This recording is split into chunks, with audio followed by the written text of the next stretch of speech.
દશામાનું વ્રત ક્યારે છે જાણશું સ્થાપના, પૂજા મુહૂર્ત અને પારણા વિશે.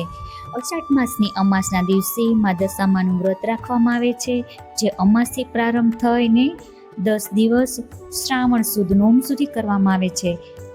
આ વ્રતમાં દશામાની મૂર્તિની સ્થાપના કરી કાચા સૂતરના 10 તાતણાના દોરામાં 10 ગાંઠો વાળી માં દશામાની પૂજા અર્ચના કરી આ ગાંઠોવાળા દોરાને પણ કંકુ ચોખા લગાવી તેની પૂજા કરી માં દશામાને પહેરાવવામાં આવે છે.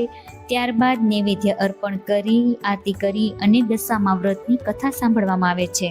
આ વ્રતમાં 10 દિવસ ઉપવાસ કરવામાં આવે છે. જો ઉપવાસ ન થાય તો એક સમય સાત્વિક ભોજન લઈને પણ વ્રત કરી શકાય છે. 10મે દિવસે રાત્રિનું જાગરણ કરી માં દશામાની મૂર્તિનું નદી તળાવમાં વિસર્જન કરાય છે. વર્ષ 2026માં દશામાના વ્રતનો પ્રારંભ 12 ઓગસ્ટ અને બુધવારે થશે, જ્યારે 21 ઓગસ્ટ અને શુક્રવારે પૂર્ણ થશે. દશામાની મૂર્તિ સ્થાપનાનું શુભ મુહૂર્ત 12 ઓગસ્ટ સવારે 6:30 થી 9:30 સુધી રહેશે અને વ્રત પારણા 22 ઓગસ્ટ અને શનિવારે કરી શકાશે. ધન્યવાદ.